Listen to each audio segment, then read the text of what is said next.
Somewhere in the sprawling tobacco counties of eastern Virginia, courthouse records from the 1790s contain birth certificates that should not exist.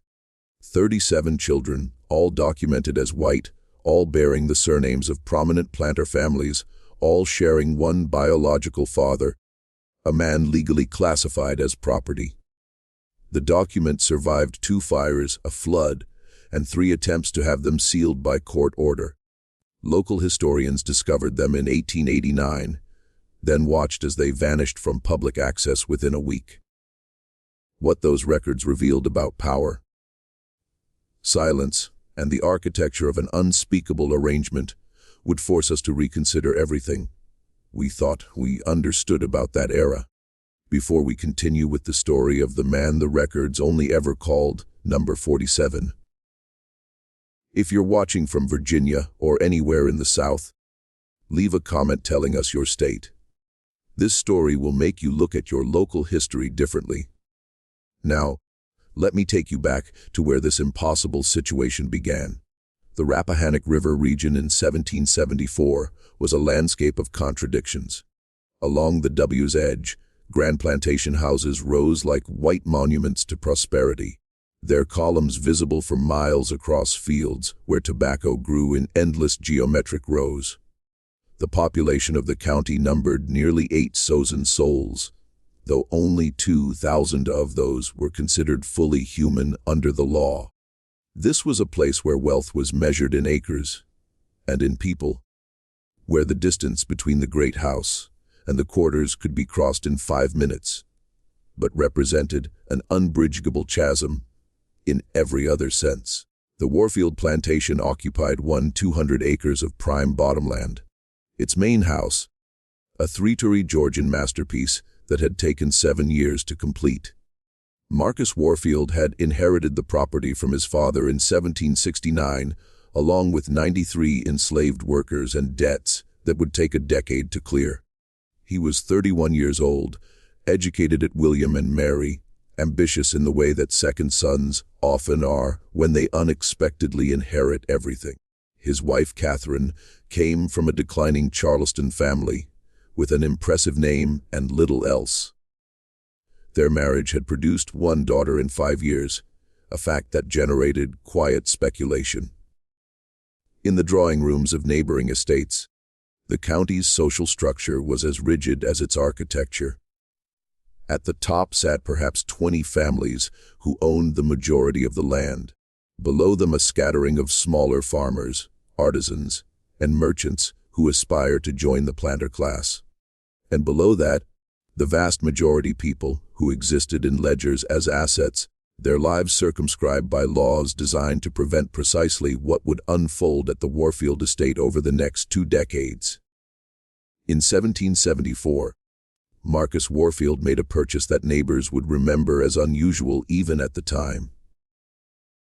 At the Richmond market, he paid premium price for a young man of about 20 years, tall, uncommonly well-proportioned, with features that suggested mixed ancestry several generations back.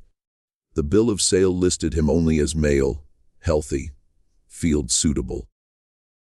But Warfield had him assigned to the house staff immediately, an appointment that raised eyebrows among the overseers, who knew the rigid hierarchies of plantation labor. The household staff at that time consisted of 12 people: cooks, maids, valet, a coachman, a nurse for the child. They lived in quarters behind the main house, close enough to be summoned at any hour, but separate enough to maintain the fiction of distance. The new arrival, given the work named Joseph by the house steward, was assigned to assist with heavy labor, moving furniture, maintaining the grounds, task that kept him visible around the main house throughout the day. Catherine Warfield was 26 that summer, a woman whose portrait from the period shows delicate features and an expression of studied composure. Letters she wrote to her sister in Charleston reveal an educated woman fluent in French, well-read in contemporary literature, and deeply conscious of her position. She managed the household with efficiency, maintained correspondence with relatives, and presided over the small social gatherings that the plantation hosted. Her marriage was, by the standards of the time, unremarkable, cordial, appropriate, and emotionally distant in the way that was expected of such arrangements. What happened next unfolded so gradually that no single moment marked the beginning. There were errands that required Joseph's presence in the main house. Conversations that Catherine initiated about household matters. Moments when Marcus was away on business in Richmond or Williamsburg for days at a time. The household staff later testified to nothing unusual, only that Warfield had taken to giving Joseph his instructions personally rather than through the house steward, and that certain tasks seemed to require his attention specifically. The first pregnancy was announced in the spring of 1775 as tensions with Britain escalated into open conflict. Marcus Warfield expressed pleasure at the prospect of a son. The child born in December of that year, Snorts, was a healthy boy with fair skin and dark eyes. They named him Marcus Junder. Nothing in the birth was remarkable. Nothing in the county registry suggested anything other than a legitimate heir to the Warfield estate. But in the quarters, whispers had already begun. The timing of Catherine's seclusion, the resemblance some claimed to see in the infant's features, the particular attention she paid to Joseph's comfort and positioning in the household. These were dangerous observations to voice, the kind that could result in a whipping or sale if they reached the wrong ears. So they remained whispers passed only among those whose lives depended on reading the invisible currents of power in the great house. The second pregnancy followed 18 months later, another son, then a third. By 1780, Catherine Warfield had given birth to 5 children, all documented as legitimate heirs of Marcus Warfield, all suspiciously robust in a time when infant mortality among the planter class often reached 30%.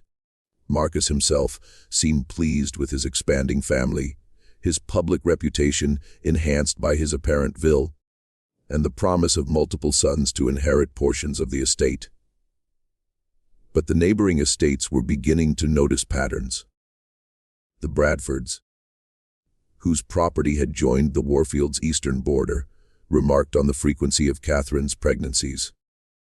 The Sutton, whose matriarch had known Catherine since childhood, noted in letters that the Warfield children seemed uncommonly healthy, as if blessed by some vigor not typical of our families. These observations were made carefully, without direct accusation. But the subtext was clear to those who understood the coded language of plantation society. The truth began to crystallize in 1783, when something unprecedented occurred at a neighboring plantation. Rebecca Bradford, wife of Thomas Bradford and cousin to Catherine Warfield, announced that she too was expecting a child. This was surprising. The Bradfords had been married for 11 years, without producing offspring, and Rebecca was approaching 40.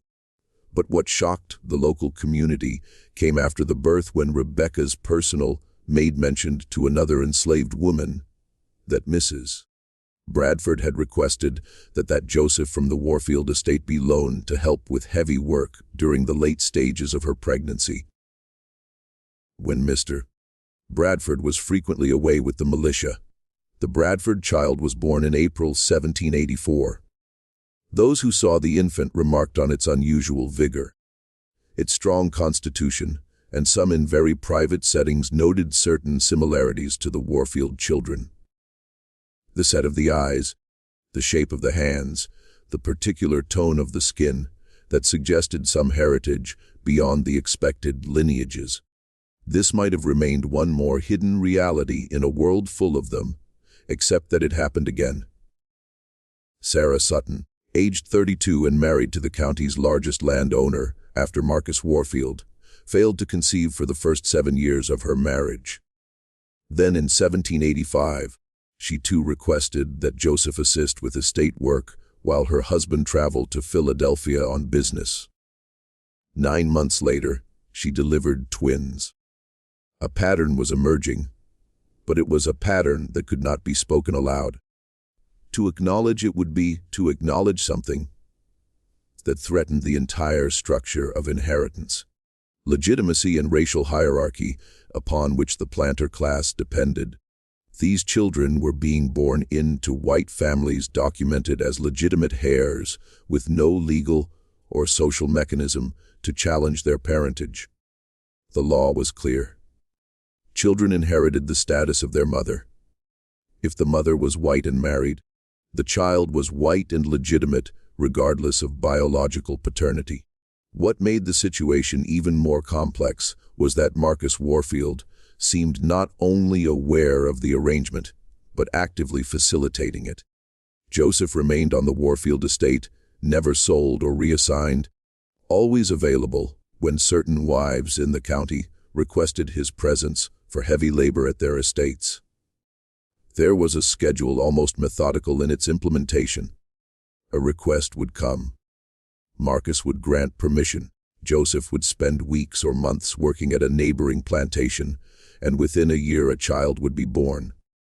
By 1790, the count had reached 23 children across 7 different planter families, all documented as white, all legally the sons and daughters of prominent men who commanded respect and wielded power in county affairs.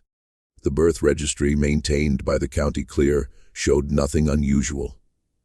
Just a prosperous region experiencing a baby boom among its leading families. But the enslaved community knew. They kept their own records passed down orally, marking the births and noting the pattern. They watched as Joseph moved through the county, always accompanied by appropriate documentation, always returned to the Warfield estate, always maintained in a position of relative comfort, unusual for someone of his status. They understood what was happening, even if they could never speak of it openly. A conspiracy of silence was being maintained by both the powerful and the powerless, though for very different reasons. The tension inherent in this arrangement finally manifested in 1791, when a visiting merchant from Pennsylvania witnessed Joseph accompanying Catherine Warfield on a trip to Richmond. The merchant, unfamiliar with Virginia's complex racial and social codes, made the mistake of commenting to Marcus Warfield that he had a very attentive servant who seems uncommonly familiar with your wife's preferences. The statement was innocent, but its implications were dangerous. Marcus Warfield's response was carefully calibrated.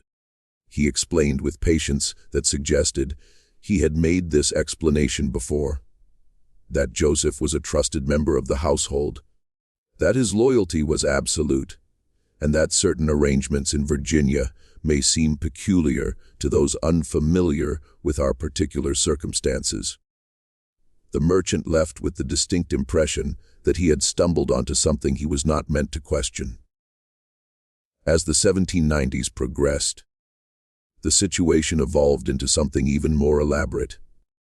The children were growing up, and several of them bore unmistakable similarities to one another despite being raised in different households with different surnames. At social gatherings where the planter families assembled, observers might have noticed a particular cast to certain faces, a consistent set of features appearing across supposedly unrelated family lines. The Warfield children remained the most numerous. Catherine had given birth to 11 children by 1795, all documented as fathered by Marcus. But the Bradford family now claimed 4 children. The Sutton had 6, and 3 other families in the county had each added 2 or 3 to their respective lineages. The mathematics were remarkable. 37 children born to 7 different white women over a 20-year period, all thriving, all absorbing education and inheritance rights as their mother's legitimate offspring. Joseph himself had aged into his 40s, still maintained at the Warfield estate in a position that defied the usual trajectory of enslaved labor. He was not worked in the fields. He was not hired out for cash income as was common with skilled workers. He was kept available, well-fed, housed in quarters better than those provided to the overseers, and he remained silent. There is no record of him ever speaking about the situation to anyone, even to others in the enslaved community. What drove this arrangement? The question haunted those who observed it from a safe distance. Some theories suggested that Marcus Warfield had been rendered infertile by a childhood illness, and that rather than face the social death of being unable to produce heirs, he had engineered this solution. Others proposed that it was Catherine who wielded the true power, that she had somehow leveraged knowledge or leverage over her husband to force his complicity. Still others imagined a more mercenary explanation, that Marcus was being paid by the other planters to maintain Joseph's availability, turning his wife's fertility and Joseph's genetics into a profitable enterprise. The truth, insofar as it can be determined from fragmentary records, appears to be some combination of all these factors. Marcus Warfield's medical history, revealed in letters to a physician in Charleston, confirms that he suffered a severe fever at age 17 that left him with diminished capacities in certain respects. Catherine's letters to her sister suggest a woman who understood her position and wielded what power she had with calculation. I have secured certain arrangements that ensured my comfort in Marcus' continued position in society. It is not love, but it is sustainable, and Joseph existed at the center of this arrangement as both crucial participant and complete nonentity and legal terms. He had no rights, no voice, no ability to refuse or negotiate. Yet he was treated with a care that recognized his unique value. When a traveling slave trader offered Marcus an enormous sum for Joseph in 1794, Marcus refused without hesitation. Joseph was not for sale. He was too valuable as he was. The conspiracy extended beyond just the immediate families. The county physician who attended all the births knew. The midwives who assisted knew. The house slaves who witnessed the comings and goings knew. The overseers who documented Joseph's movements knew, and they all maintained silence, bound by either complicity, fear, or the understanding that to speak would be to unravel the social fabric they all depended upon. But silence has a weight to it, and as the children grew into adolescence, that weight became harder to bear. In 1798, the eldest Warfield son, Marcus Jenner, now 23, announced his engagement to a young woman from a prominent Fredericksburg family. The marriage would unite two fortunes, secure valuable political connections, and produce the next generation of the Warfield line. But those who looked closely at Marcus Jenner might have noticed something in his features, something that would continue into his own children, a shadow of inheritance that legal documents could never fully erase. The full scope of the arrangement might never have been documented if not for a convergence of circumstances in 1799. The Warfield plantation was experiencing financial difficulties. Tobacco prices had collapsed and Marcus' expansion plans had left the estate heavily mortgaged. He began the painful process of liquidating assets, which in the Virginia of that era meant selling people. The sale notices went up in Richmond and Williamsburg. The Warfield estate would be selling 30 enslaved workers to settle debts. The list was posted publicly as required by law with each person's name, approximate age and skills. Joseph's name appeared on the list, described as male, 45 years, house service, excellent health. The announcement created panic among the other planter families. If Joseph were sold to someone outside the county, the arrangement would be broken. Worse, if he were sold to someone who understood his unique situation, he might become a source of blackmail or exposure. Within a week of the notice being posted, Marcus Warfield received visits from Thomas Bradford, Edmund Sutton, and representatives from 3 other families. What they discussed was never recorded in writing, but the outcome was documented. Joseph's name was removed from the sale list. In its place, a complicated financial arrangement was structured whereby the participating families would provide loans to the Warfield estate at favorable terms, secured against future tobacco crops. Marcus would retain ownership of Joseph. The arrangement would continue, but something had shifted. The near catastrophe had forced everyone involved to confront the fragility of their conspiracy. A single financial crisis had nearly exposed everything. What if Marcus died unexpectedly? What if one of the wives, in a moment of guilt or anger, decided to confess to a minister? What if Joseph himself, after years of silent cooperation, decided to speak? It was Catherine who apparently proposed the solution. In late 1799, she suggested that Joseph be formally manumitted, granted freedom, but with conditions attached. He would be freed legally, removing the possibility of his being sold, but he would remain on the Warfield estate as a paid servant bound by a contract that ensured his continued availability and silence. The other families agreed to contribute to his annual salary. Joseph himself was presented with this arrangement as a fait to complain, whether he desired it or not, because his freedom served everyone's interests better than his continued enslavement. The manumission papers were filed in January 1800. They described Joseph as a faithful servant granted freedom in recognition of long service, and specified that he would remain employed at the Warfield estate for a salary of $66 per year, a sum that was simultaneously generous for a freed black man and insulting for the value he represented. The papers required his signature, or rather his mark, as he had never been taught to write. He made an X on the document that transformed his legal status while changing almost nothing about his daily reality. What did Joseph think of all this? The historical record offers only silence. He left no letters, no testimony, no recorded words. We know he accepted the arrangement because he remained at the Warfield estate. We know he continued to father children with the planter wives because the births continued 5 more between 1800 and 1804, bringing the total to 42, with 37 surviving past infancy. The children themselves were living paradoxes. They grew up as white Virginians, educated, propertied, completely integrated into planter society. Several of the sons attended the college of William and Mary. The daughters made advantageous marriages into other prominent families. They inherited enslaved people, owned land, participated in the political and social life of the gentry class. Their biological paternity was simultaneously the most important fact about them and something that could never be acknowledged.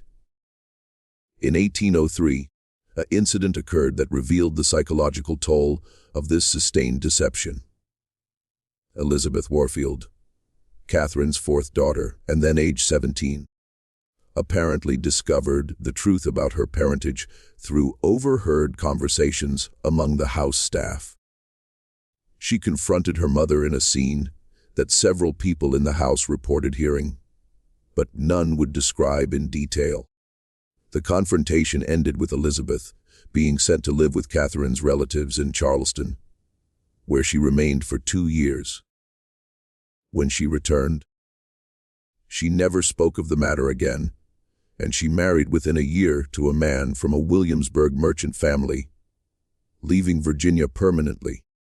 The Who Snorts incident highlighted a troubling question. What would happen when these children, now adults, began having their own children?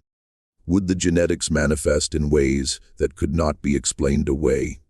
The planter families were beginning to realize that they had not just hidden a scandal. They had introduced a permanent alteration into their bloodlines that would echo through generations. The year 1806 brought a crisis no one had anticipated. Gabriel's rebellion in 1800 and the subsequent tightening of laws governing free black people in Virginia created an increasingly hostile environment for someone in Joseph's position. New legislation required free black people to leave the state within a year of manumission, unless they received special dispensation from the county court. Joseph, freed in 1800, should have left by 1801. He had not, and technically, he was now illegally present in Virginia. The county sheriff, a man named Howell, who had assumed his position in 1805 and was not part of the original conspiracy, began asking questions about Joseph's status. Why was he still in the county? By what authority did he remain? The questions were innocent administrative inquiries, but they threatened to pull apart the carefully constructed fiction. Marcus Warfield, now 68 and in declining health, was forced to appear before the county court to petition for Joseph to be allowed to remain. The petition had to provide justification for why this particular freed black man was so valuable that the law should be bent to accommodate him. The petition, which survives in county records, describes Joseph as a person of exceptional character, who has performed services to several families in this county of such a nature that his departure would cause considerable hardship. The vagueness of the language is striking. What services? Which families? The petition was signed not only by Marcus Warfield, but by Thomas Bradford, Edmund Sutton, and 4 other family heads. An unusual show of unified support for a freed black man in a time of increasing racial paranoia. The court approved the petition without recorded objection, but the proceedings had drawn attention. People were talking about why so many prominent men cared so much about one freed servant. It was Catherine, now 58, who took decisive action. In a move that demonstrated both her intelligence and her understanding of social dynamics, she arranged for Joseph to be publicly baptized and received into the Anglican Church. The ceremony was performed by the county's most respected minister and attended by members of all the families involved. The message was clear. Joseph was a Christian, a person of moral standing, someone who belonged in the community. The baptism served as a social inoculation against suspicion, but the underlying tension could not be resolved so easily. As more people began to notice the unusual arrangement, as the children grew and had children of their own, the secret became harder to keep. Small inconsistencies accumulated. A traveling portraitist painting family pictures in 1808 remarked privately to his assistant about the curious similarity of features in the younger generation across different families. A new physician setting up practice in the county in 1809 noted in his private journal that several of the families seemed to show evidence of mixed heritage in the children, despite the apparent purity of both parents' lineages. These observations were never made public, but they circulated in the whispered conversations of those who were beginning to piece together the truth. The conspiracy was becoming an open secret, something everyone knew but no one could acknowledge without destroying the social order. In 1810, a crisis erupted that nearly ended everything. One of the Bradford sons, aged 26 and recently returned from 3 years studying in Philadelphia, announced at a family dinner that he had become an abolitionist. He declared his intention to free the enslaved people he had inherited from his grandfather and to publicly advocate for emancipation. This was dangerous enough, but his father's panicked reaction suggested something more. Thomas Bradford took his son to his study, and what transpired there is unknown, but the son emerged pale and shaking. He left Virginia within a week and never returned, moving to Ohio, where he established himself as a merchant and never mentioned his Virginia family again.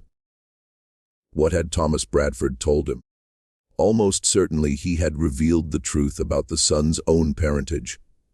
that he was not Bradford's biological son, that his claim to the family inheritance rested on a lie, and that to become an outspoken abolitionist would inevitably lead to questions about his own background.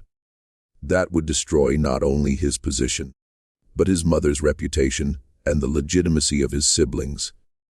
The young man's sudden departure and permanent silence suggests the devastating effectiveness of this revelation. The beginning of the end came in 1812 as the United States entered war with Britain and Virginia mobilized its militia. Marcus Warfield died in March of that year, age 74, and his death triggered a series of events that would finally bring the truth into the light. The funeral was held on a cold morning when fog rolled in from the Rappahannock, showing the plantation in gray. Every prominent family in the county attended, a show of respect for a man who had been a pillar of their community for over 4 decades. The enslaved workers lined the path to the family cemetery, heads bowed as custom demanded. Joseph stood among them, though his position was ambiguous. Technically free, practically bound, legally separate, but functionally essential to the assembled family's carefully maintained fictions. Catherine wept at the graveside, but those who watched closely noted something performative in her grief. She was 74 herself, frail in recent years, and the elaborate deception that had structured her entire adult life was about to collapse under its own weight. Marcus had been the architect of their arrangement, the one who had managed the other family's expectations and maintained the financial structures that kept everyone invested in silence. Without him, the conspiracy lacked a coordinator. The will was raided in April in the Warfield house drawing room, with all 11 surviving children present. The attorney, a man named Havsham, who had served the family for 20 years, read through the standard provisions with practice efficiency. The plantation and majority of assets to Marcus Jr., smaller bequests to the other sons, dowees who the daughters who remained unmarried, a pension for Catherine, all of it predictable, appropriate to a wealthy planter's estate. Then Havsham reached the total just 3 months before Marcus' death. His voice faltered slightly as he read to the faithful servant Joseph. In recognition of services rendered across many years to this family, and to my dear friends who have shared in my fortune, I bequeath the sum of 5,000 to be paid from the estate within 6 months of my death. The room went silent. 5,000 zen was more than many overseers earned in a lifetime. It was a sum that demanded explanation, and the will provided none beyond that carefully worded phrase. Services rendered to this family, and to my dear friends. Marcus Jr. stood abruptly, his face flushed. At 37, he had built his own reputation as a capable manager, expanding his inherited portion of the estate and establishing himself in county politics. But he was not a fool, and he understood immediately what his father had done. The bequest was both acknowledgement and trap. It confirmed Joseph's importance, while making his relationship to the family undeniable in legal records that would survive for generations. "This is inappropriate," Marcus Jr. said, his voice tight. Father must have been in declining mental capacity when he added this provision. The attorney shook his head. "I witnessed the codicil myself along with Dr. Morrison and Reverend Hughes. Your father was entirely lucid. He insisted on this provision specifically." Catherine spoke from her chair by the window, her voice surprisingly strong. "Your father knew what he was doing. The bequest stands." The tension in that room was suffocating. The children, adults now, with their own families and positions, looked at one another with dawning comprehension. Some had suspected for years. Others were only now beginning to understand, and several, including Marcus Jr., had known the full truth since their late teens. When the burden of maintaining the family's reputation had been passed to them like a hereditary disease. The meeting dissolved without resolution. The children departed to their separate homes, the bequest hanging over all of them like a sword suspended by fraying thread. Within days, the news had spread through the county's social networks. People were talking openly now, speculating about why Marcus Warfield would leave such a fortune to a freed black man. The explanations offered range from the mundane. Joseph had saved Marcus' life at some point to the scandalous whispers that had circulated for years, but never been spoken in polite company. Thomas Bradford, now 71 and in poor health, summoned his sons to a meeting. What he told them has never been recorded directly, but the family's papers include a letter from his eldest son to a brother in Kentucky, dated May 1812. Father has confessed matters regarding our parentage that I cannot commit fully to paper. Suffice to say that the Warfield bequest has exposed secrets that several families have maintained for decades. We are discussing how to manage the situation, but I fear the revelation is inevitable. Edmund Sutton took a different approach. He visited Catherine privately and offered to contest the will, arguing that Marcus had been unduly influenced. Catherine refused. "Let the truth be known," she told him, according to Sutton's diary. "I am too old and too tired to maintain the deception any longer. My children know. Your children know. We have all been living a lie, and I will not spend my remaining days protecting it." Sutton was horrified by her fatalism, but he could not control her.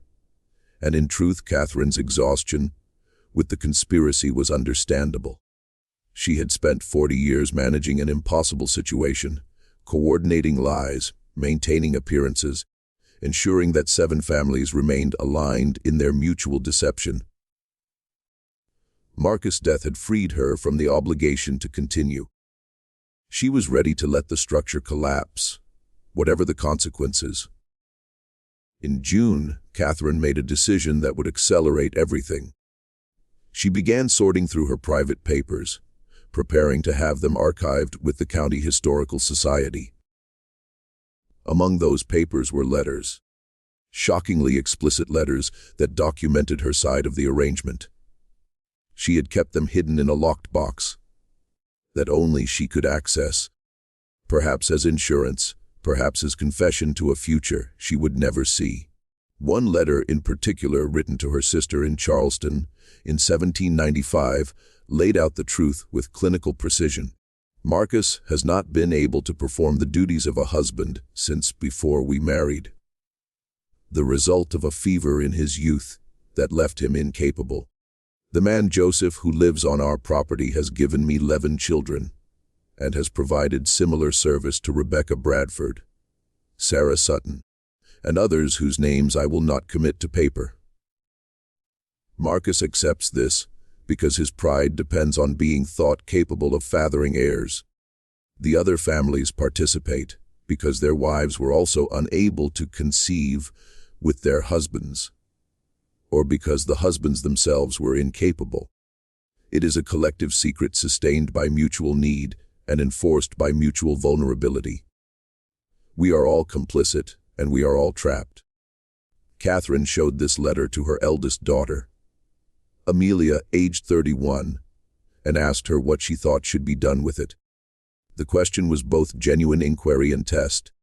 What Amelia decided would reveal whether the next generation would maintain the conspiracy or let it die. Amelia read the letter 3 times. Sitting in her mother's parlor, while afternoon lights slanted through the windows. Her own children were playing in the garden outside.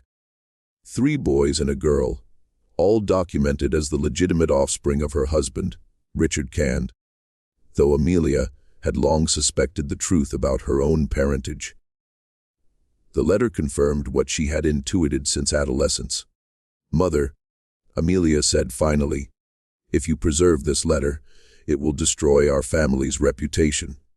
Every one of us will be questioned. My brothers will lose their positions. My sisters will be ostracized. My own children will be marked as illegitimate." Catherine nodded. I know, but I am also tired of the lie. Your father built this arrangement, and it has sustained us all, but it has required constant vigilance and absolute dishonesty. I have lived my entire adult life in fear of discovery. I would like to die having told the truth. Then burn the letter and tell me the truth yourself, Amelia suggested. You do not need to preserve it for posterity. But Catherine shook her head. If I burn it, the truth dies with me, and the lie continues into your generation and beyond. Someone must know. Someone must preserve the record, even if it cannot be publicly acknowledged. The conversation ended without resolution, but Amelia left with the letter in her possession. For weeks, she struggled with what to do. She discussed it with her husband, who was horrified and insisted it be destroyed. She consulted with her brother, Marcus Ginder, who threatened legal action if she made the letter public. She even, in a moment of desperation, showed it to Reverend Hughes, the county's Anglican minister, seeking spiritual guidance. Hughes's reaction was telling. He did not express shock or moral outrage. Instead, he sighed deeply and said, I have suspected something of this nature for many years. The patterns were too consistent to be coincidental, but I could never speak of it without proof, and I had no desire to destroy families based on speculation. He advised Amelia to preserve the letter, but to ensure it would not become public in a way that would harm the living. Let future generations judge, he said. We are too close to the situation to handle it justly. Catherine died suddenly in September 1812. The official cause was listed as heart failure, but her personal physician noted in his records that she had been taking increasingly large doses of laudanum in the final weeks of her life.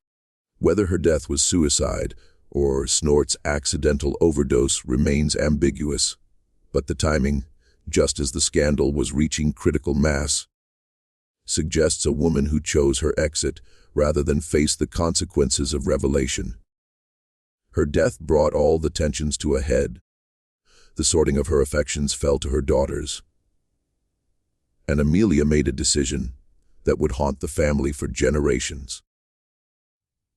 She took Catherine's letter to the county clerk and demanded that it be entered into the official record as part of Catherine's estate papers. The clerk, a young man named Patterson, who had held the position for less than 2 years, was terrified by the implications. He understood immediately that this letter, if entered into public records, would expose the most prominent families in the county to scandal that could destroy them. But he also understood that refusing to file would be a dereliction of his legal duty and could cost him his position. Patterson brought the matter to Judge Harrison, the county's senior magistrate, and himself a member of the planter class. Harrison read the letter in his chambers, his face growing progressively paler. He was 63 years old, had presided over the county court for 20 years, and had never encountered a situation with such far-reaching implications. This cannot be made public, Harrison said finally. The damage would be catastrophic.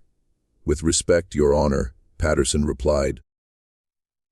Virginia law requires that all documents submitted as evidence in estate settlements be maintained as public record. I cannot legally refuse to file this letter without a court order sealing it.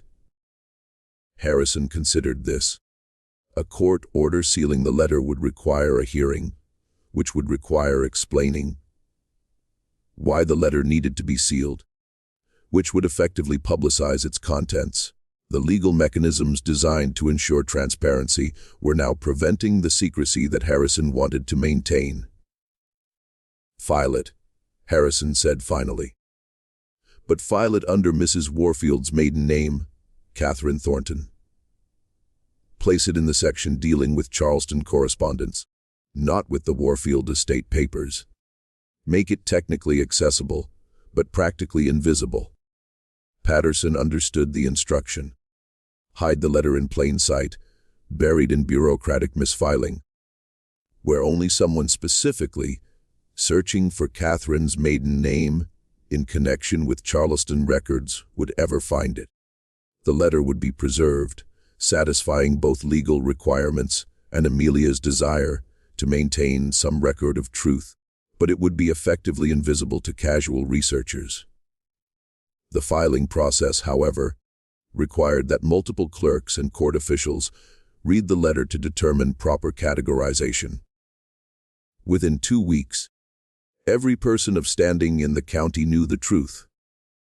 The secret was no longer secret, though it remained officially unacknowledged. People began looking at the prominent families differently, counting children, noting resemblances, reconstructing timelines.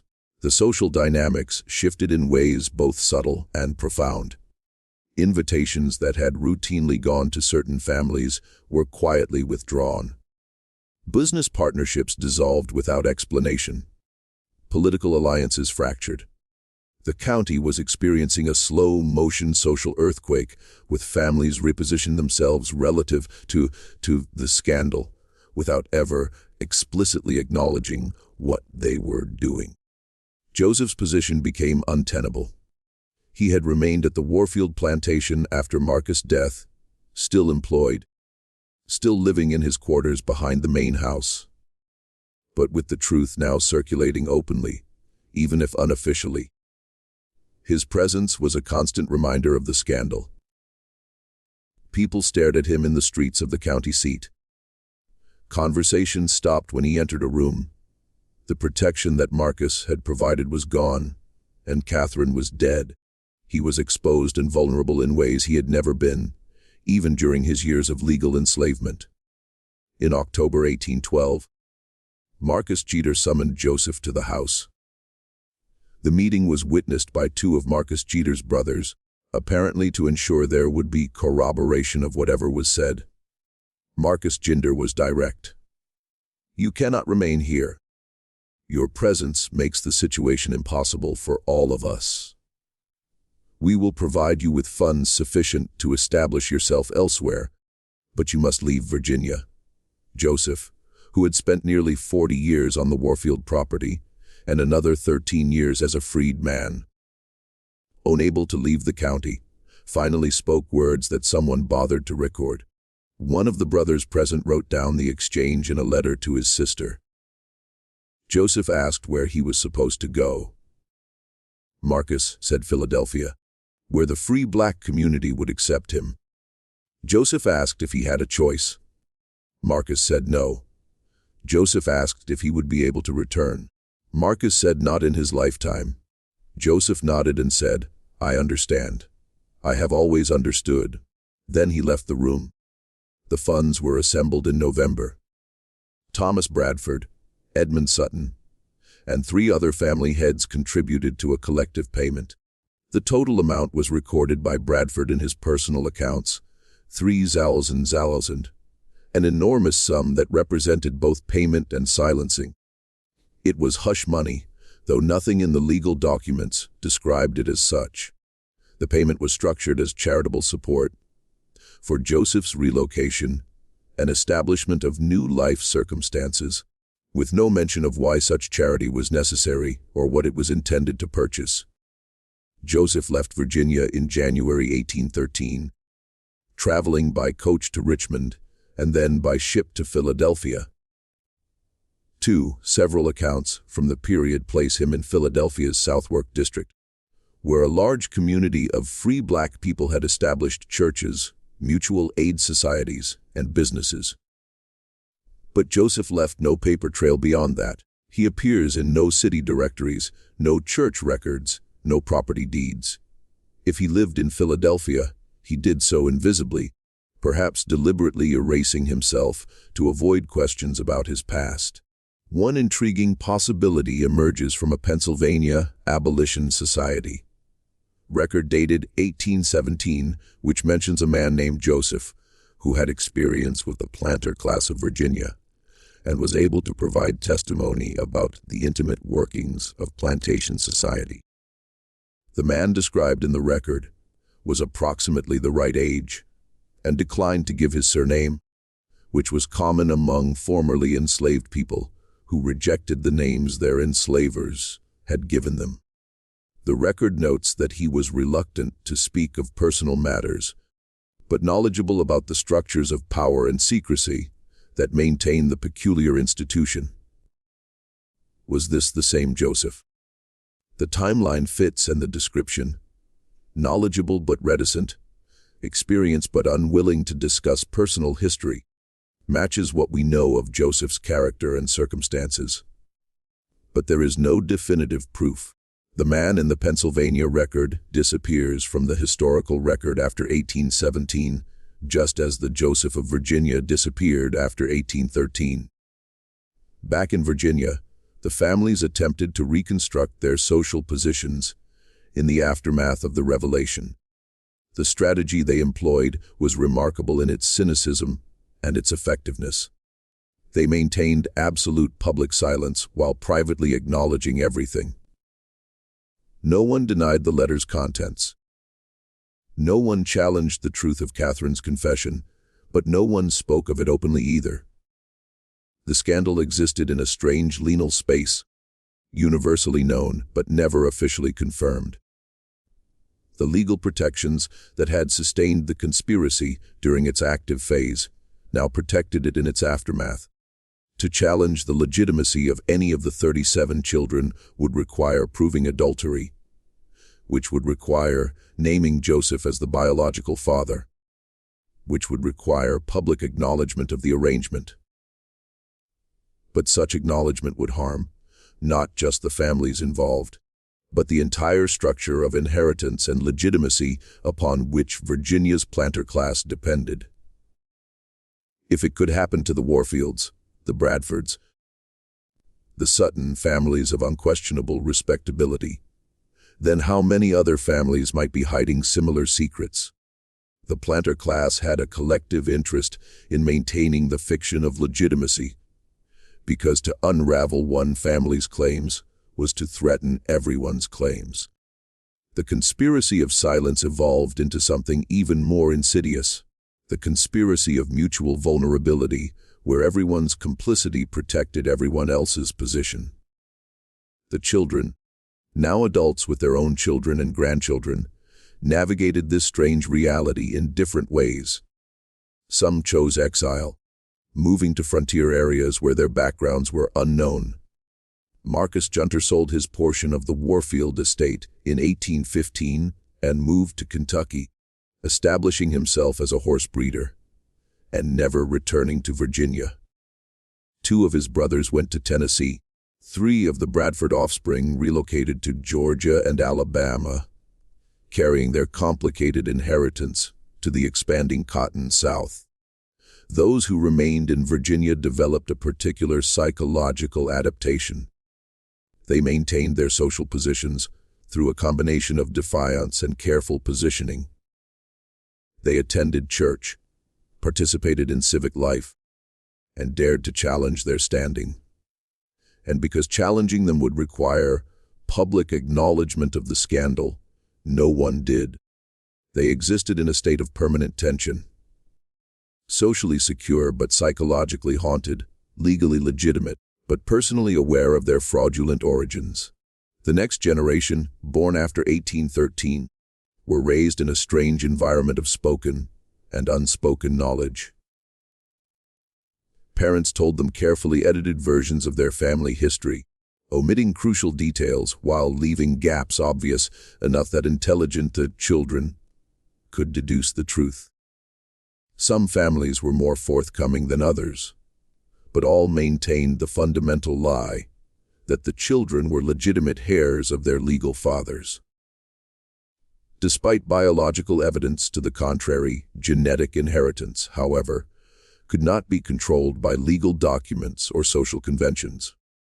As the children of the 37 grew into adulthood, certain physical characteristics became undeniable. The shape of the eyes, the structure of the face, the particular tone of skin that suggested mixed heritage. These appeared across family lines and patterns that could not be explained by the official genealogies. By the 1830s, careful observers might have noticed that members of supposedly unrelated families bore striking resemblances to one another, as if they shared a common ancestor, which of course they did.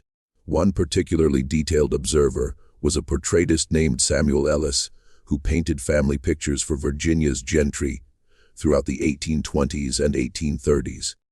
His private notebooks, discovered after his death, contain observations that he never shared publicly. The Candish children bear remarkable resemblance to the Sutton children, particularly in the eyes and hands. The younger Bradford generation shows similarities to the Warfield cousins that suggest connection beyond marriage alliances.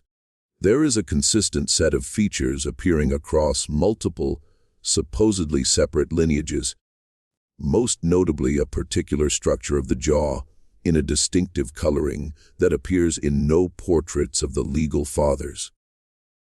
Ellis was astute enough to recognize what he was seeing, but prudent enough never to mention it to his clients. His business depended on pleasing the planter class, not exposing their secrets. But his notebooks preserve observations that confirm the genetic legacy of the arrangement. Joseph's features passed down through 2 and then 3 generations, creating family resemblances that contradicted official genealogies. The Civil War, when it came, scattered the families further. Some fought for the Confederacy, defending a social order built on the very system that had classified their biological father as property. Others fled north, perhaps recognizing the profound irony of their position. At least 2 of Joseph's sons, legally white, socially accepted biologically the children of a man who had been enslaved, owned enslaved people themselves. They participated in the system that would have enslaved their father, that had enslaved their father, that existed simultaneously in their past and their present. The psychological implications of this are staggering. How did they rationalize it? How did they look at the enslaved people they owned and not see their father's experience? The evidence suggests they did it the same way the broader planter class did, through carefully maintained cognitive dissonance, through appeals to law and custom, through the sustained fiction that legal categories reflected natural realities rather than social constructions. After the war, during Reconstruction, the social dynamic shifted again. The planter class lost much of its economic power, though it retained social prestige. The families connected to the scandal adapted, as they had always adapted. They became merchants, lawyers, educators. They spread across the South and beyond, carrying their complicated genetics and even more complicated histories into new contexts where no one knew their origins. In 1873, a census taker in Richmond noted something unusual. Several families with different surnames listing children who appeared to be siblings based on age and features. The census taker mentioned this to his supervisor, who dismissed it as the census taker being unfamiliar with the complex marriage alliances of Virginia's old families. The observation was not pursued, and the census records show nothing irregular. But the moment illustrates how the secret persisted, visible to anyone who looked closely, yet invisible to official scrutiny, because no one with authority had incentive to investigate. The records themselves became the ultimate repository of truth. The county courthouse maintained everything. Catherine's letter filed under her maiden name in the Charleston correspondence section.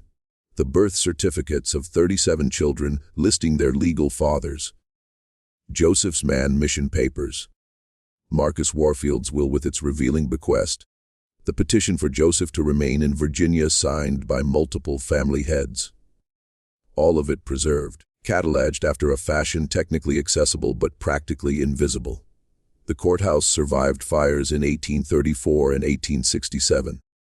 Both times the records were rescued by clerks who understood their historical value. Even if they didn't fully comprehend their contents, it survived a flood in 1842 when the rapper Hanuk overflowed its banks and water filled the first floor of the courthouse. The records were moved to the second floor, dried out and carefully preserved. It was as if some impulse toward historical truth persisted even in a society built on denial. In 1889, 77 years after Marcus Warfield's death, a historian named David Herschel was researching Virginia's planter families for a comprehensive genealogical study. He was working in the county archives when he found Catherine's letter misfiled under her maiden name.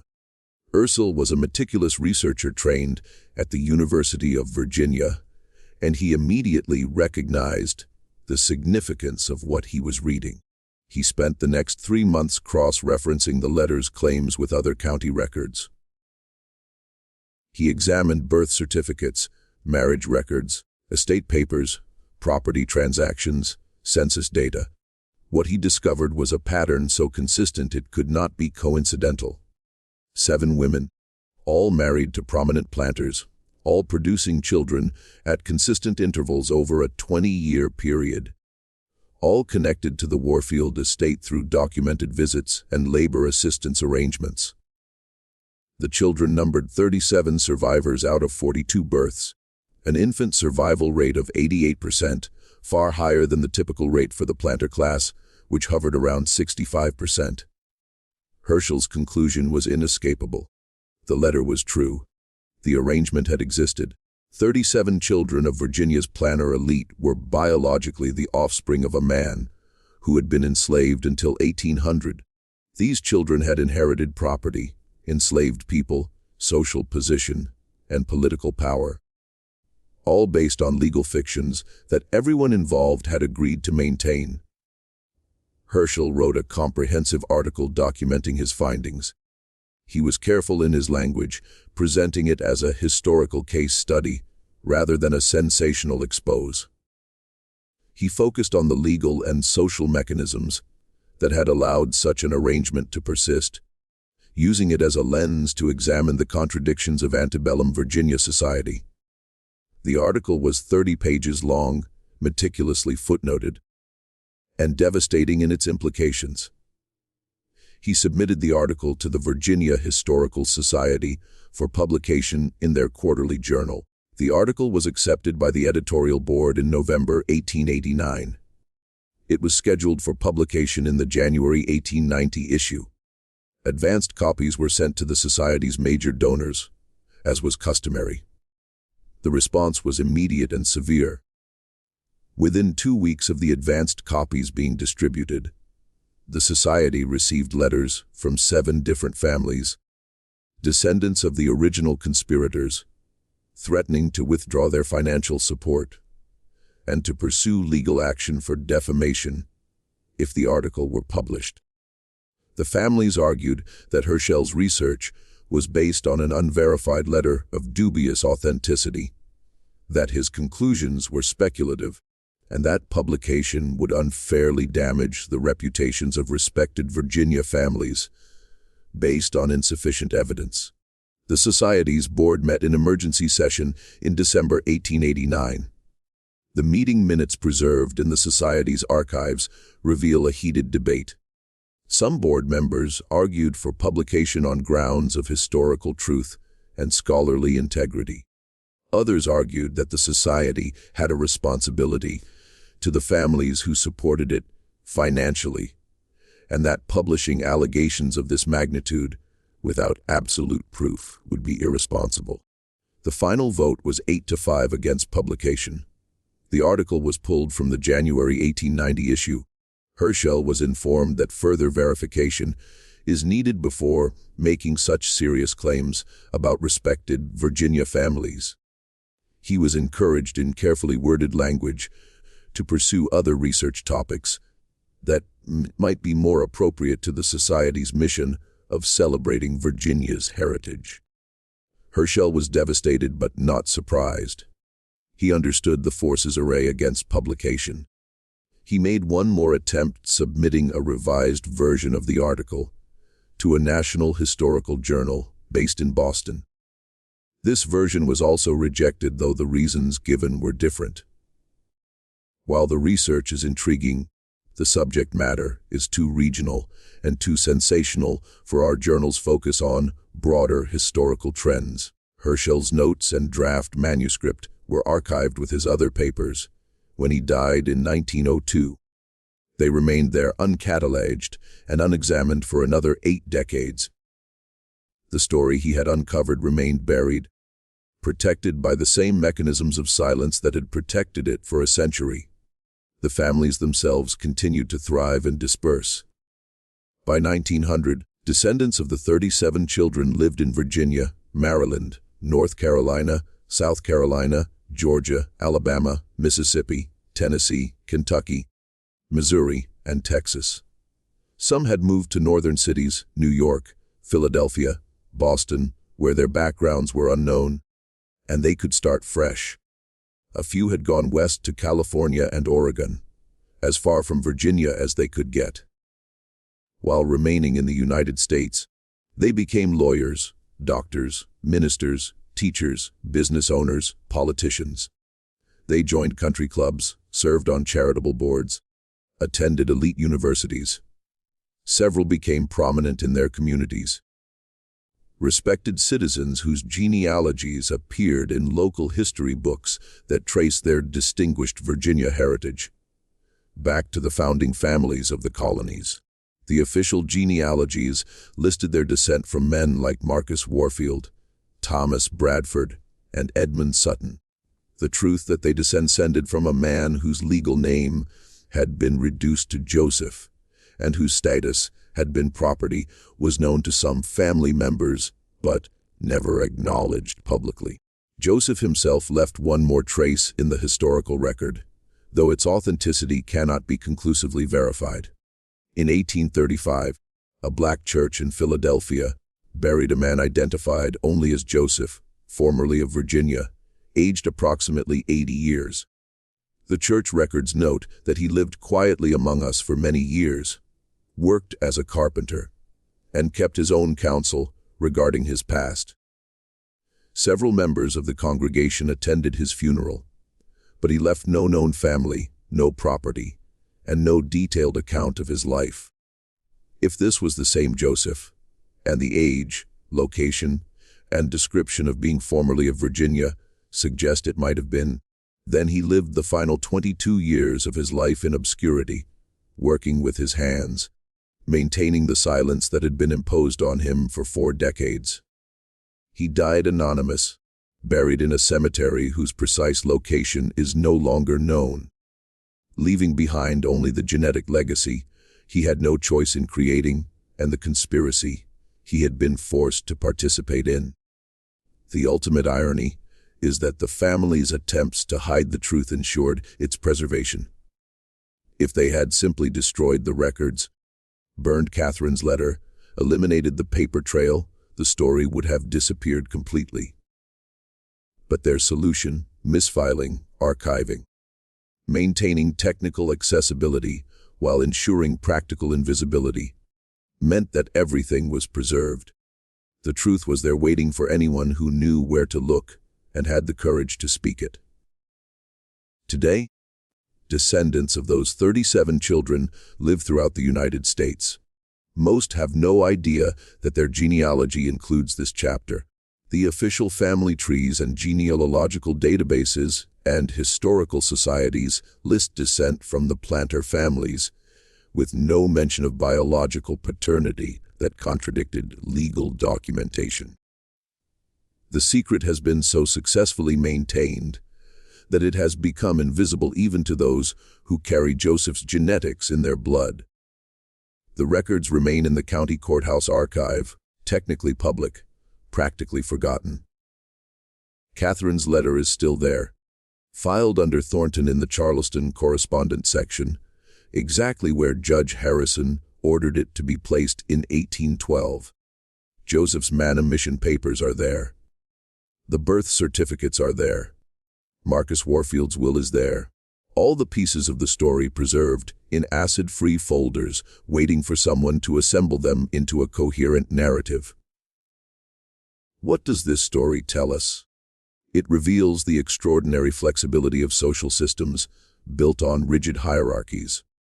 It shows how contradictions can be absorbed and maintained across generations when everyone with power has an incentive to preserve the fiction.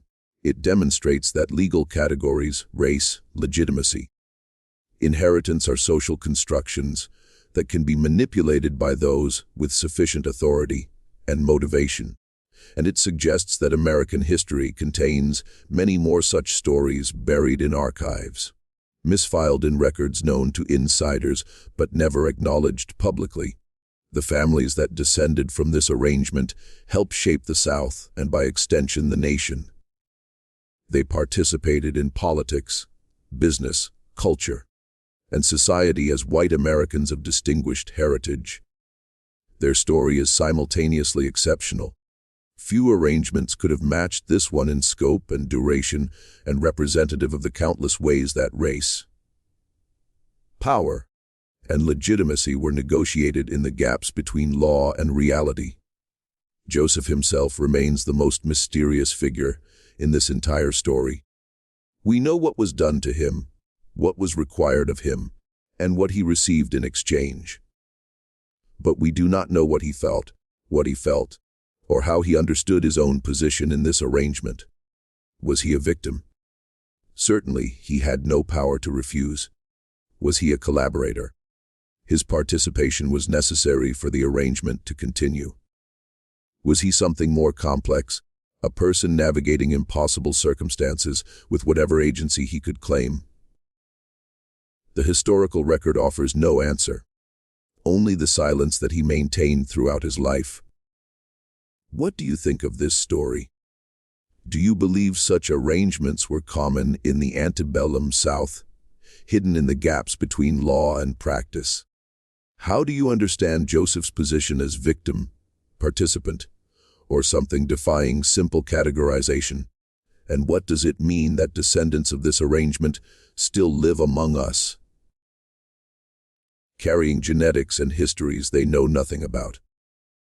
Leave your comment below and share your thoughts. If you found this exploration of hidden American history compelling, subscribe to the channel, hit the notification bell, and share this video with someone who appreciates the complex, uncomfortable truths that archives preserve. There are more stories like this waiting in curses and historical societies across the South, and we will continue to bring them into the light. See you in the next.